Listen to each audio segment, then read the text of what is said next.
पोंगल। भारत एक कृषि प्रधान देश है। भारतीय किसान का जीवन प्रकृति से जुड़ा रहता है। वो प्रकृति के साथ ही हंसता है, रोता है, नाचता है, गाता है। बुवाई, सिंचाई, निराई आदि खेती बाड़ी के सारे काम वो मौसम के अनुसार करता है। जब चारों तरफ हरियाली छा जाती है, वृक्ष लताएं फूलों से लद जाती हैं, तब मानव भी गुनगुनाने लगता है। जब खेल खलिहान अनाज से भर जाते हैं, तब उसके पांव तिरक उड़ते हैं। वो उत्सव मनाने के लिए मचल उड़ता है। त्योहारों का जन्म यही से होता है। पोंगल माने संक्रांति, नई फसल का त्योहार है। यह संक्रांति के दिन मनाया जाता है। तमिलनाडु, आंध्र प्रदेश और तेलंगाना का यह प्रमुख त्योहार है। यह जनवरी में मनाया जाता है। पोंगल में खेतों से सुनहरे रंग का नया धान कटकर किसान के घर आता है। गन्ने के खेत की फसल तैयार होती है। बगीचे में हल्दी का लहलहा उड़ता है।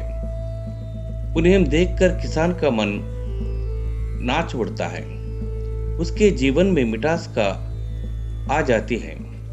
संक्रांति के दिन नए चावल का मीठा भात बनाकर सूर्य को चढ़ाया जाता है। इसी मीठे भात को पोंगल कहते हैं। इसी से त्योहार का नाम पोंगल पड़ा है। तमिलनाडु, आंध्र प्रदेश और तेलंगाना में पोंगल त्योहार पौष मास में आरंभ के 4 दिनों तक मनाया जाता है। पोंगल के पहले दिन लोग बोगी का त्योहार मनाते हैं। पूरे घर की सफाई की जाती है। इससे पर्यावरण स्वच्छ हो जाता है।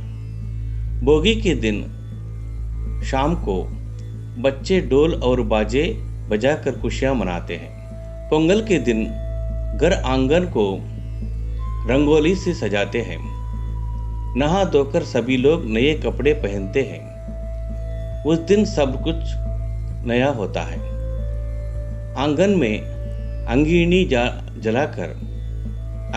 जलाकर नए बर्तन में पोंगल पकाया जाता है। बर्तन में हल्दी का पौधा बांध दिया जाता है। गन्ने के रस में नई फसल का चावल पकाया जाता है। जब चावल उबलकर ऊपर उड़ता है तो उसमें दूध डाल देते हैं। दूध के साथ मुफनता हुआ पोंगल बर्तन के ऊपर से उमड़ता है और चारों ओर रिसकर आंच में टपक पड़ता है। उस समय चारों ओर इकट्ठे लोग खुशी से नाच उड़ते हैं और जोश में चिल्लाते हैं, पोंगलो पोंगल, पोंगलो पोंगल। उन्हें प्रसन्नता होती है कि सूर्य और अग्नि ने पोंगल का भोग स्वीकार कर लिया है। लोग अपने पास पड़ोस में पोंगल बांटते हैं। उसके बाद मित्र और सगे संबंधी सब मिलकर बढ़िया भोजन करते हैं। पोंगल के दिन हर तमिल भाषी, तेलुगु भाषी, चाहे वह भारत के किसी कोने में रहता हो, अपने घर पहुंचने की कोशिश करता है। विवाहित लड़कियां पोंगल मनाने अपने मायके आती हैं। तीसरे दिन माटू पोंगल मनाया जाता है। तमिल भाषा में माडू गाय बैलों को कहते हैं। माडू का अर्थ धन भी है। पुराने समय में गाय बैल ही हमारी संपत्ति थे। माटू पोंगल के दिन गाय बैलों को अच्छी तरह नहलाया जाता है। लोग उनके सींगों को रंगते हैं और उन्हें रंगीन कपड़ों से सजाते हैं। लोग उनके गले में फूल मालाएं पहनाते हैं तथा उन्हें गुड़ और अच्छी अच्छी चीजें खिलाते हैं। शाम को मैदान में बैलों को दौड़ाया जाता है। चौथे दिन कड़ुमा पोंगल होता है। काना बांधकर पूरा परिवार घर से बाहर निकल पड़ता है। जगह जगह मेले लगते हैं। लोग मेले में घूमते हैं या आसपास के स्थान देखने के लिए चल पड़ते हैं। इस तरह चारों दिन लोग अपने दैनंदिन कामों से छुट्टी लेकर यह त्योहार का आनंद लेते हैं।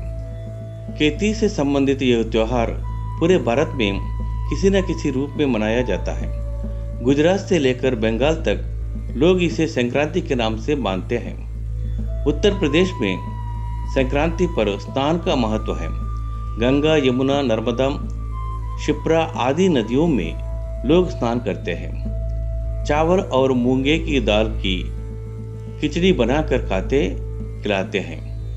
महाराष्ट्र में यह तिल गुड़ का त्योहार है। तिल स्नेह का प्रतीक है और गुड़ मिठास का। लोग एक दूसरे को तिलगुड़ देकर कहते हैं, तिलगुड़ दिया गोड़ बोला, अर्थात तिल और गुड़ खाओ और मीठा बोलो। पंजाब में संक्रांत से एक दिन पहले लोहड़ी का त्योहार मनाते हैं। लोहड़ी का अर्थ है छोटी या छोटी संक्रांति। लोग अपने घर से बाहर आंगन में या चौराहे पर लड़कियां जमा करते हैं। संध्या के बाद स्त्री, पुरुष और बच्चे वहां इकट्ठे होते हैं और लोहड़ी जलाते हैं। नई फसल का मक्का आग में डाल जाता है। यह कील की तरह फूल उड़ता है। लोग मक्के की फूली और तिल की रेवड़ियां बांटते हैं, आपस में प्रेम से मिलते हैं। अरुणाचल प्रदेश में पानुड़ का त्योहार भी इसी समय मनाया जाता है। विविधता में एकता भारत की विशेषता है। एक ही त्योहार को लोग विविध रूपों में मनाकर भारत की सांस्कृतिक एकता को मजबूत बनाते हैं। धन्यवाद।